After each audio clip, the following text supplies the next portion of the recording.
السلام عليكم يا كعلان، كيف حالك؟ كيف أنت؟ الحمد لله بخير. كيف حالك انت يا عم طامش؟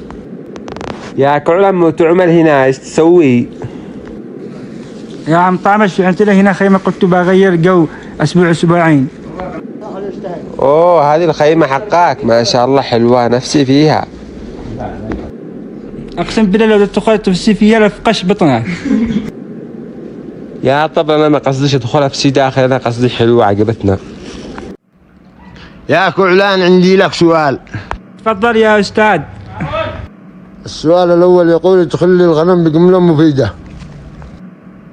يا استاذ ادخلها كامل ولا على واحدة؟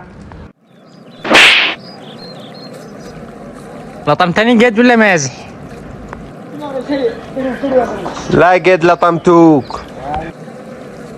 الحمد لله طمنتني، لاني ذا الايام والله ما اتحمل المازح.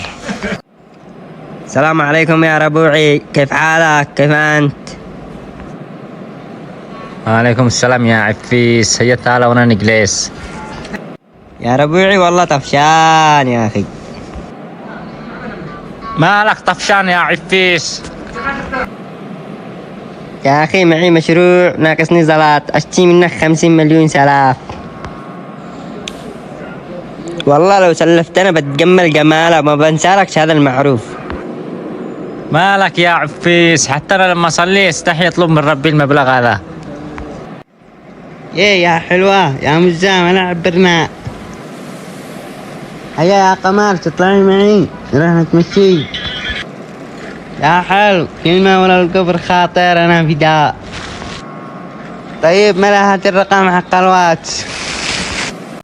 يو يلي بلا أدب تشي الرقم 44. يا قمر هذا رقم عايش 44. يو يا غبي، هذا رقم الصندل بيجي على لقفك.